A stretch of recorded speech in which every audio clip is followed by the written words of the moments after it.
At LASIK Plus, we know LASIK is a big decision, and every one of our patients is unique. That's why we customize your LASIK journey to you. I'm so busy right now.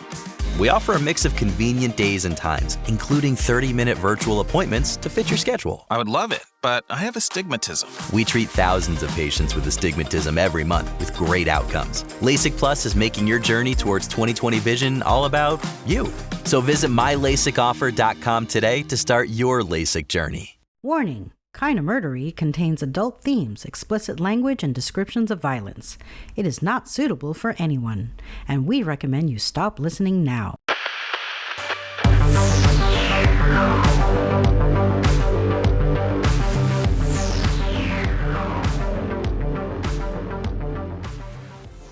Hello everyone, and welcome to Kinda Murdery, a true crime podcast that's mostly about murder, and always about the strange and compelling stories that arise when the path less traveled twists to darkness, and those who walk its shadows surrender to violence and moral corruption. We have a perilous journey ahead, so thank you for lending me your courage and good company.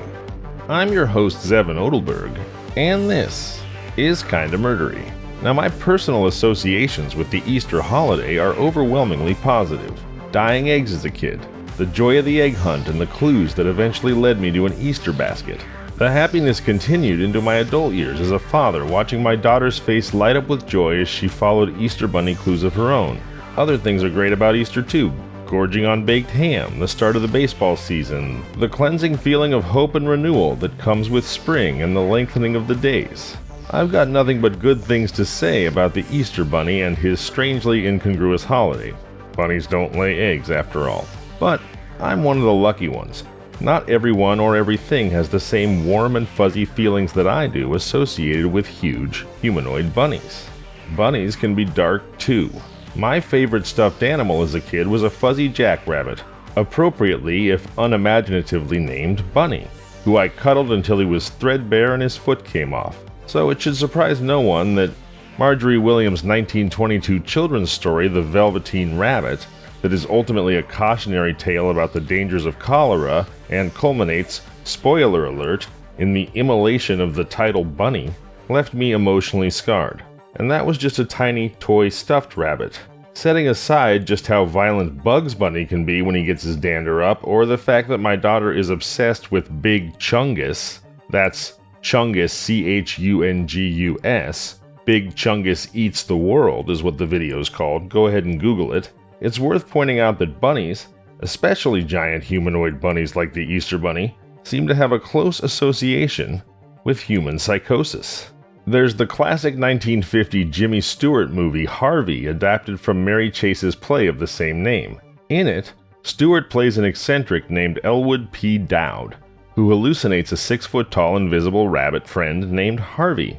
The film's comedic misadventures begin when his sister attempts to have him committed to a sanitarium, because he's hallucinating a giant bunny, of course. Then, 2001 gave birth to the classic cult film Donnie Darko, starring Jake Gyllenhaal and featuring Fran Kranz, who's been a guest on this very show 3 times. If you haven't heard him yet, look for Fran's episodes, they're great. In Donnie Darko, the title character also hallucinates a human-sized rabbit companion. Although, unlike Jimmy Stewart's rabbit, this bunny man is explicitly creepy. And, speaking of creepy bunny men, today's episode consists of 3 stories compiled from 3 separate articles. The first is called The True Story of the Bunny Man, Northern Virginia's Most Gruesome Urban Legend, written for WAMU.org by Ali Schweitzer in 2017. Next, we'll move on to a Renaissance Easter murder, published on April 5th of this year for Fodors.com, entitled Murder and Mayhem Mark This Sacred Easter Site in Florence, and written by Rebecca Toy. And finally, we'll finish with a notoriously horrific Easter massacre, taken from an article entitled The Easter Sunday Massacre, Horrors and Hauntings of a Holiday Nightmare, published by www.americanhauntingsinc.com. As always, all my sources are in the show notes. So now, if you're ready, please join me as I uncover what truths I can and solve what mysteries I may. Kinda Murderies, Easter Bunnies and Blood, The Bunny Man, The Medicis, and the Easter Sunday Massacre starts now.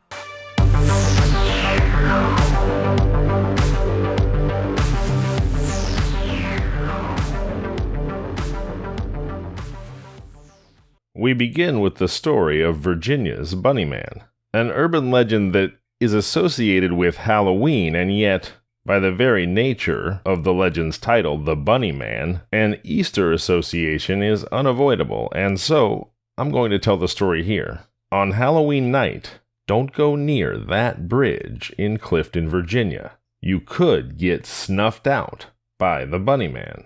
According to local lore, the Bunny Man's Bridge is one of the most dangerous locations in Northern Virginia. Hang around there until midnight on Halloween, and you may be butchered by the Bunny Man. Every teenager in Clifton knows the legend of the Bunny Man. The story goes like this. In 1904, there was an asylum not far from the bridge. Clifton residents didn't like the idea of mental patients near their new homes, so they got the asylum shut down and all the patients were taken by a bus to Lorton Prison. Except the bus swerved and crashed. Authorities were able to locate all the inmates on the bus, except for one. The escaped mental patient was named Douglas Griffin. After the crash, he disappeared. Weeks passed, and rabbit corpses began appearing in the woods. Douglas was apparently eating bunnies to stay alive. This went on for a while. Then, one Halloween night, a group of kids were hanging around the bridge. They reported seeing some sort of bright light, or orb, and then in a flash, they'd all been strung up like bunnies, gutted, and hung from the bridge. The missing mental patient was, of course, assumed to be the killer. As the rumor goes, if you go by the bridge on Halloween night at midnight, you'll end up just like those bunnies. Of course, this sounds awfully unlikely. For one, there was never an asylum in Clifton, and for another, 1904 was an awfully early time for buses to be on roads. But it's been said that every urban legend is based on a kernel of truth, and the Bunny Man is no different. Here is what Fairfax County archivist Brian Conley says is the Bunny Man legend's genesis event. In 1970, some 66 years before the supposed origin of the Bunny Man, a couple was parked in a driveway not far from the train overpass when they had a terrifying encounter. Someone appeared very quickly, yelled something having to do with trespassing, and threw a hatchet at the car. The couple didn't get a very good look at the person. All they really got was that he or she was dressed in white or light-colored clothing and may or may not have had something on their head. When the story made the papers, that something on their head became bunny ears. From there, the story started to morph quickly. Within a few years, children were swapping stories about a man in a bunny suit chasing kids through the woods with a hatchet. Like a game of telephone, the story went from one person to another, taking on increasingly imaginative details. Today, the Bunny Man legend has traveled far beyond Fairfax County. There are Bunny Man t-shirts, Bunny Man beer, and a Bunny Man horror movie franchise. And even as Conley's research on the true story of the Bunny Man has circulated online, some people refuse to believe he's telling the truth.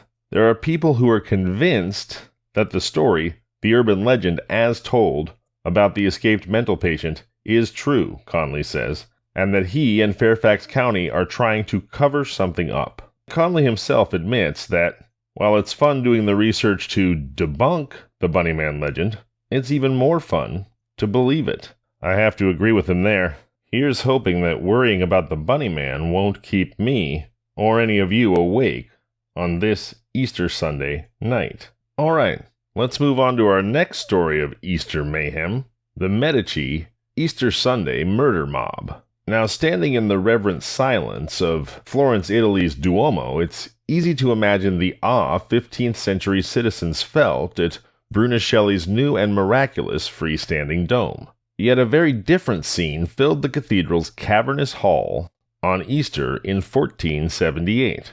As the Catholic Mass moved to the sacred moment of communion for the thousands in attendance, jealous conspirators stabbed Florence's most influential and charismatic brothers. Today, if you walk through the wonders of the city's most famous sights, you can still catch glimpses of the murder that shaped its power and beauty. The rival Pazzi family's plot to overthrow the Medicis included power players from Italy's city-states, including Pope Sixtus IV. Initially, they seemed successful. Giuliano Medici was clearly dead, stabbed so many times that witnesses swore he was gone before he hit the cathedral floor. But a wounded Lorenzo Medici, the up-and-coming patron of the world-famous Renaissance artists and kingpin of the Republic of Florence's money machine, escaped deep into the cathedral. The chaos and bloodbath that immediately followed changed not only Florence but the entire political balance of Italy, from Naples to Milan. Wander the streets and think of the horror. Everywhere you see beauty and art that came from this family, meaning the Medicis, who were patrons of so many great artists. You see the art, but in truth, it was surviving a murder and coming out on top that made Lorenzo Medici il Magnifico, this according to art historian Claudia Romeo. Florence was the bank for most of Italy and Europe during the Renaissance, with plenty of resentful debtors. No family was more influential than the relatively new house of the Medici. Giuliano and Lorenzo's grandfather, Cosimo Medici, put Florence on the economic map. The proof of that soared above the city, the creation of Brunelleschi's miraculous dome that the Medicis championed. Even at 29, Lorenzo Medici was cunning and charismatic, a clever politician and poet. The people of the city loved him and his brother Giuliano. But the diminished Pazzi family was seething with jealousy and their own dangerous connections. In an age when it wasn't unusual to massacre your rivals at a dinner in their honor, the Pazzis set their minds to murder. It was hard to get to both brothers simultaneously, but killing one just wouldn't do. If one brother went down, the other could simply step into his place. So after a few postponements, the Pazzi conspirators agreed on Easter Mass at the Duomo. What might seem like sacrilege, what is certainly sacrilege, was easily soothed away, because the Pope was in on the plot, and the priests aided with the attack. Remember, this was an age in the Catholic Church where the Pope was essentially omnipotent and you could functionally just buy your salvation. So no matter what sins you committed, no matter what the Bible said, if the Pope said it was cool, or if you gave the church enough money, you really didn't have to worry about your own damnation, or so they believed at the time. So, with the Pope and the priests backing their plan, the Pazzis had no concern for their immortal souls. Near the altar, in the Medici's place of prominence, the assault started. Giuliano, 24, was stabbed 19 times by a swarm of men. The priests attacking Lorenzo only managed to graze his throat before he was pulled away by a friend. Lorenzo and the friend fled to the sacristy on the left of the altar, barring the heavy door. Chaos erupted. Those in the back of the cathedral only knew something terrible had happened. People ran screaming into the streets. As fast as word could travel, the city's alarm bells began to ring. Giuliano was dead. Maybe Lorenzo was too. Most citizens did not know if they too were under attack. In the cathedral's piazza, where people today sip coffee, take selfies, and dodge tricky salesmen, citizens fled from the architectural wonder and scattered into the narrow streets. The worst of the bloodshed was about to erupt. While armed squads of Medici men raced to the Duomo to reinforce the family, the head of the Pazzi family, Jacopo, headed to the main piazza at the Palazzo Vecchio. Here, at the fortress-turned-palace-turned-government office, he called on the citizens of Florence to overthrow the Medici. Yet, as historian and author Lauro Martinez describes in April Blood, Pazzi was doomed. The papal reinforcements did not arrive in time, and the conspirators gravely overestimated Florentine resentment toward the Medicis. The city turned on them instead. The Palazzo Vecchio was built for protection and is as ominous as the Duomo is elegant. It's easier to imagine carnage here. Florentines hurled the first captured conspirators out of the second-story windows. Below, where modern visitors ponder statues like Perseus beheading Medusa, the frenzied mob waited. The crowd stripped and mutilated the bodies with a gruesome rage that put those statues to shame. More conspirators, including the Pope's nephew, were hanged from the ramparts of the palazzo. In the coming months, over 80 men were strung over the walls, many next to rotting bodies. Even the Bargello, today a sculptural museum with works from the Medici-sponsored artists like Donatello and Michelangelo, had bodies hanging when there wasn't enough room at the palazzo. Florence had resolutely chosen the Medici family. The Pazzi name was dead, stricken from records and forbidden in conversation. The Pazzi family crest was chiseled off the walls. Jacopo Pazzi was reburied many times as angry citizens would unearth him and prop his remains by the family door. Pope Sixtus set out to exact revenge on Florence with his army, yet Lorenzo managed to secure an unthinkable alliance with the ruthless king of Naples. startling even the kings of Spain and France. Rome stood down. The Medici, who as always used arts as a tool for propaganda and self-promotion, came out stronger than ever before. And art, most created by the geniuses that the Medicis cultivated, sprung up everywhere after these violent scenes. Lorenzo Medici commanded international respect as the balancing figure of Italy and no longer had to play a humble public servant. His famous Garden and Grove house sheltered and encouraged artists like Botticelli, Da Vinci, and Michelangelo, and he sent them to work in Rome, Milan, and Venice to make a point. He spread in Europe the image of Florence as the new Athens, the place where classical culture had come back to life. For their support, the Medici family was painted in some of the most famous works in the world. Infamous treason executions were painted on the walls of the Bargello Palace of Justice to shame the families who'd participated in the sacrilegious plot. If you look closely, you can still find defaced Pazzi crests. Conversely, you'll see the triumphant Medicis in art and name everywhere. The bloody dramas of an era that we now hold as the height of beauty are still hidden in plain sight. And let me just say that for the Pazzis and the Pope to think that an entirely Catholic country would be on their side after they arranged a brutal murder at the hands of priests at Easter Mass, I mean, that's the height of arrogance. The disrespect that shows towards people's religious beliefs is just pretty absurd. All right, let's move on to the Easter Sunday Massacre. The Ruppert House at 635 Minor Avenue in Hamilton, Ohio, is the scene of the deadliest family massacre in American history. Easter Sunday in 1975 was like any other in Hamilton, Ohio. Children hunted for eggs, mothers made last-minute preparations for family dinners, and entire families were dressed in new clothes to attend morning church services. For the Ruppert family, the day started out happy. They worshiped together at an early service and then gathered at 635 Minor Avenue in Hamilton, a middle-class community about 30 miles from Cincinnati. But what happened that afternoon, March 30th, 1975, went down in American history as the deadliest shooting ever to occur in a private home, and it left a grim and troubling haunting behind. James Urban Ruppert was born on March 29, 1934. His early life was sad and abusive. His mother, Charity, often called him a mistake because she'd wanted a daughter. His father, Leonard, was a violent man with a quick temper and little or no time or affection for his two sons. Leonard died in 1947 when James was 12, and his brother, Leonard Jr., was 14. Leonard Sr. wasn't missed. Jr. became the head of the family, and according to James, picked on him incessantly. James did poorly in school, had few friends, and was always smaller than his brother. As an adult, he was only 5 foot 6 inches and weighed 135 pounds. At 16, James was so unhappy at home that he attempted to take his own life by hanging himself with a sheet. He failed and resigned himself to an unremarkable life. Okay, I'm going to pause the story for just a moment. This is extremely tragic.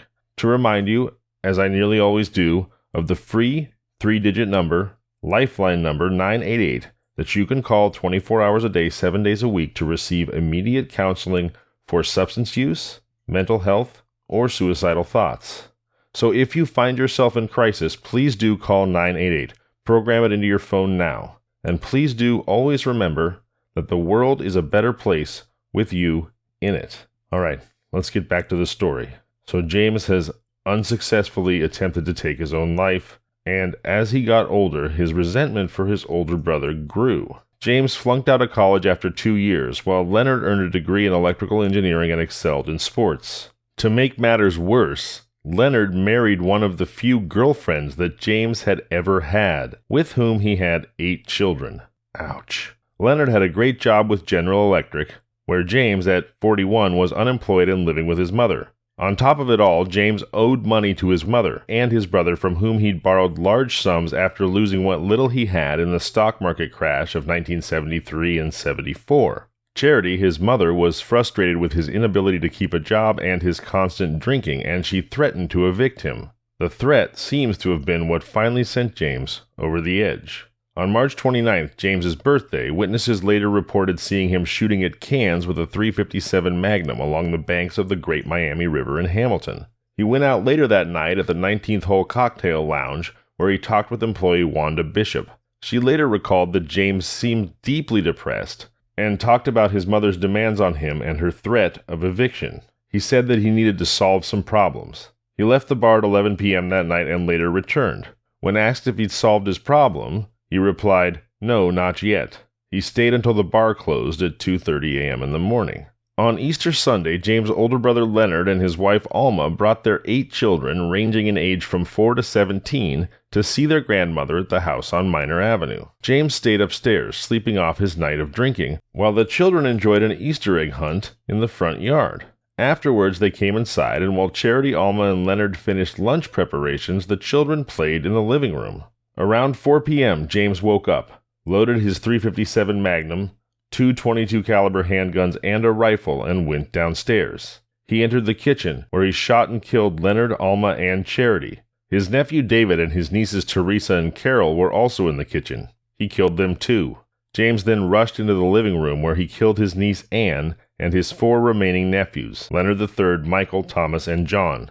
He killed each of his victims by first taking a disabling shot, and then finishing them off with a shot to the head or the heart. The massacre took less than 5 minutes to complete. Oh my God, this is awful. James sat in the house for 3 hours before he called the police. When they arrived, he was waiting for them just inside the front door. The police described the scene as a slaughterhouse. There was so much blood splashed about that it was dripping through the floorboards to the basement. To this day, stains can still be seen on the wood. The murders shocked the small community and made headlines across the country. Those who knew James never believed he was capable of such violence. He was a quiet, unassuming man and a perfect neighbor. James was arrested and charged with 11 counts of aggravated homicide. He refused to answer any questions and was very uncooperative. He made it clear that he planned to offer an insanity defense. Prosecutors believed that his plan was to plead insanity and then, after being cured, to be released to inherit the $300,000 that he would be entitled to as the only remaining living member of his family. The original trial was held in Hamilton. A 3-judge panel found James guilty of 11 counts of murder and sentenced him to life in prison. A mistrial was declared, and a second trial was held in Findlay, Ohio, about 125 miles north, because it was decided that James could not get a fair trial in his hometown. Sounds accurate. The second trial began in June of 1975. And prosecutors offered new evidence about James' target shooting and statements about, quote, solving his problem, unquote. In July, he received a new sentence of 11 consecutive life sentences in prison. James appealed, and a new trial was granted in 1982. Defense attorney Hugh D. Holbrook, convinced his client was insane, personally funded the hiring of expert psychiatrists from all over the country. On July 23rd, another 3-judge panel found James guilty of 2 counts of first-degree murder, his mother and his brother, but found him not guilty of the other 9 counts by reason of insanity. He received 1 life sentence for each guilty count, to be served consecutively.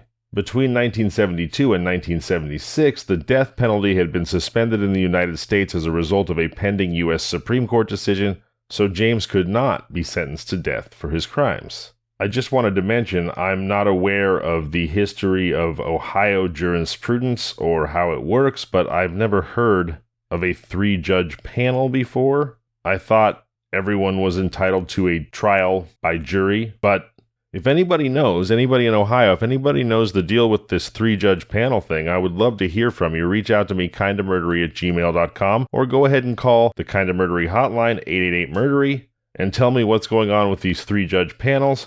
Also, please call 888-MURDERY to tell your Kind of Murdery story to inspire an episode of the show. Okay, let's get back to James Ruppert. So he was sentenced to 2 life sentences for the murder of his mother and his brother. Thankfully, those sentences were to be served consecutively and not concurrently.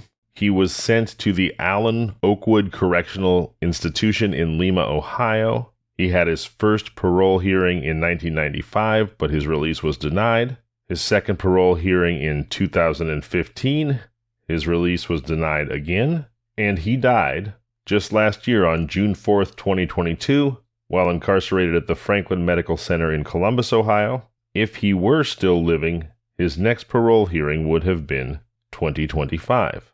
Going back in time now to 1975, in the wake of the murders, James Ruppert's 11 victims were buried in the Arlington Memorial Gardens in Cincinnati. A year later, the house at Minor Avenue was opened to the public and all of the contents were sold at auction. It was cleaned up, carpets were placed over the bloodstains that could not be removed, and it was rented out to a family that was new to the area and had no idea of the horrifying events that occurred there. The family quickly moved out. After leaving the house, they claimed to hear voices and strange noises that they couldn't explain. Lights turned off and on, doors slammed, and thudding footsteps were often heard coming down the stairs. They were not the last to move in and leave quickly. A number of other families moved in and out of the house, and none stayed for long. All of them reported sounds and voices that could not be explained. The house was abandoned for several years, but the last family that moved in reported nothing out of the ordinary. Whatever eerie haunting had plagued the previous tenants was finally over. Perhaps the echo of the shocking events of 1975, which seemed to leave an indelible mark on the house, had finally faded away. And perhaps now, after nearly 50 years, the spirits of the Ruppert family can finally rest in peace. Oh, that is one awful Easter story. I apologize. Well, happy Easter, everybody. I'll see you back here on Thursday, April 13th for another brand new episode. Thank you so much for joining me. I'm Zevin Odelberg, and this has been Kinda Murdery.